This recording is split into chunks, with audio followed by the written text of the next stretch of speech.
Tyler was flipping through Liam's old photo book, the corners of each page soft from years of turning. He stopped when two smiling faces caught his eye. "Daddy Liam," Tyler said, tilting the book toward him. "How you know Dr. David McGriph and his ex-husband Scott?"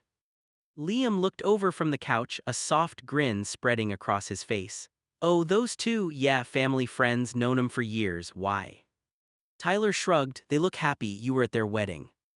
"Sure was," Liam said, leaning back with a breath that hinted at old memories. "That was one wild summer. David and Scott were like brothers to me long before they were a couple. Back then, David was still working on his degree and Scott was running his dad's diner."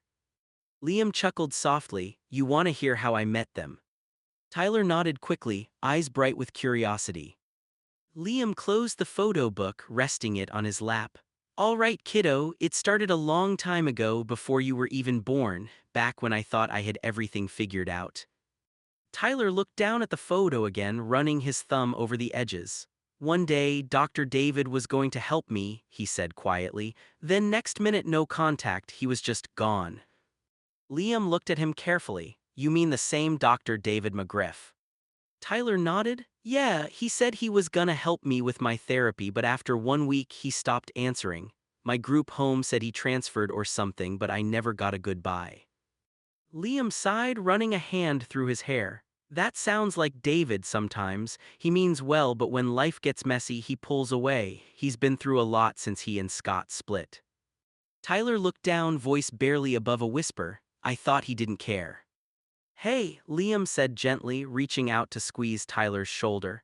"If David told you he'd help, he meant it. He probably had his own storm to handle. Doesn't mean he forgot you."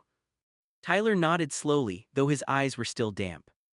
Liam stood up and said quietly, "Tell you what, how about we find him? It's been years since I checked in too. Maybe it's time." That night, Liam sat on the edge of his bed, phone in hand. He hesitated for a moment, then scrolled through his old contacts until he found the name Dr. David McGriff. He hit call. After a few rings, a tired but familiar voice answered. "Hello." "Hey David, it's Liam." There was a pause. "Liam, wow, it's been a long time, man. How are you?" "I'm okay," Liam said, rubbing the back of his neck.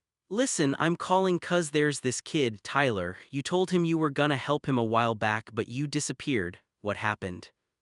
David was silent for a moment before letting out a shaky sigh. "Yeah, I remember Tyler." "Then why'd you ghost him?" Liam asked, his tone gentle but firm.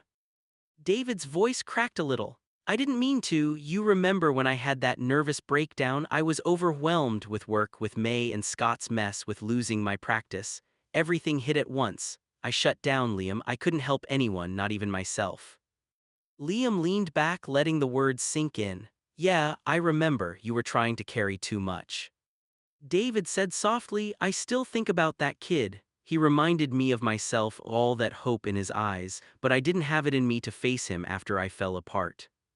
Liam nodded, even though David couldn't see him. "Well, he still thinks you don't care. Maybe you should call him. He doesn't need perfect, just honest." David exhaled slowly. "You think he'd even want to hear from me?" "Yeah," Liam said, "he would. Sometimes a little truth goes a long way." The next morning, Liam woke early. Sunlight streamed through the kitchen window as he poured coffee and opened his phone. He scrolled through his messages until he saw David's number again. He typed, "Meet me at the cafe on Maple Street. Noon, don't ask questions, just come." Then he texted Tyler, "Hey bud, wanna grab lunch later? My treat. There's someone I want you to meet." By noon, the cafe buzzed with quiet chatter and clinking mugs. Tyler sat by the window, swinging his feet, looking out at the street. "Who we meeting?" he asked. Liam checked his watch. "An old friend, he owes both of us a conversation." Just then, the bell over the door jingled. A tall man stepped in, tired eyes, a kind face behind glasses. Tyler froze. "Dr. David," he whispered. David stopped, clearly taken aback when he saw Tyler. "Hey buddy, wow, you got taller," he said, voice low but warm. Liam stood and motioned for him to sit. "I figured it was time you two talked. No doctors, no guilt, just people." David sat down slowly, his hands shaking slightly. "Tyler, I owe you an apology."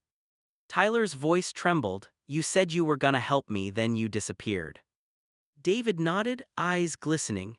I know, I was in a really bad place. I lost my job, my home, and my sense of direction. I couldn't even help myself, let alone you, but I never stopped thinking about you. For a moment, neither of them spoke. Then Tyler whispered, "You could have just told me that."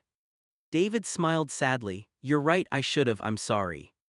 Liam watched the two of them quietly, pride in his eyes. Looks like today's a good day for second chances.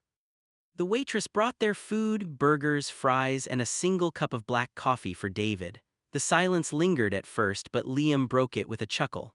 "Come on, you two, I didn't drag everyone out here just to watch the fries get cold." That made Tyler smile a little. "You still take your coffee plain, huh, Dr. David?" David grinned faintly. "Old habits die hard, and please just call me David today." Tyler nodded. "Okay, David." They talked through lunch about small things, music, food, life, and then about bigger ones. David told Tyler he was working again, slowly rebuilding. Tyler said he was learning how to handle nights that still felt heavy sometimes. By the end, both of them looked lighter. That night back home, Tyler sat on the edge of his bed hugging his stuffed bear. Liam walked in quietly. "Hey bud," he said, "you did good today." Tyler looked up. "I didn't think he'd even remember me." Liam sat beside him. "He did, and he came because he wanted to make it right." Tyler nodded slowly. "It felt weird at first, but when he said sorry, I felt lighter, like I don't gotta hold it anymore." Liam smiled, pulling him close. "That's what forgiveness does. It's not for them, it's for you." Tyler leaned into him, voice soft. "Thanks for making it happen, Daddy Liam." Liam kissed the top of his head. "Anytime, kiddo, that's what family's for." The next morning, while looking for his backpack, Tyler saw a pale blue package tucked in the wardrobe. Curious, he pulled it out. "Daddy Liam, why are these here?" Liam came in from the hall, calm and gentle. "Those are medical supplies, buddy. Sometimes I help people who need them, older folks, people recovering from surgery. They're just part of care." Tyler nodded slowly. "So it's not weird." Liam smiled. "Nope, everyone needs help sometimes, nothing to be ashamed of." Later that day, Tyler asked quietly, "Before, when I found them, were you mad?" Liam shook his head. "No, Tyler, you asked instead of hiding it. That's what I want. Around here, questions don't get you in trouble, they get you answers." Tyler smiled, relieved. "Okay, thanks for not being mad." "Never," Liam said. "Now let's see what's for dinner." That night after dinner, the house was quiet except for the hum of the dishwasher. Liam flopped on the couch and grabbed the remote. "Your pick tonight," he said. "What are we watching?" Tyler grinned. "Something old, something happy." They scrolled through and picked a light-hearted family movie. As the opening music played, Tyler curled up beside him under a blanket. Liam wrapped an arm around his shoulders, and for a while they just watched, breathing in sync. Halfway through, Tyler looked up. "Hey, Daddy Liam." "Yeah, bud. I'm really glad you're my family." Liam smiled, eyes soft in the TV glow. "Me too, kiddo, more than you know." Tyler leaned against him, feeling safe and content. The movie played on, laughter, music, and warmth filling the room.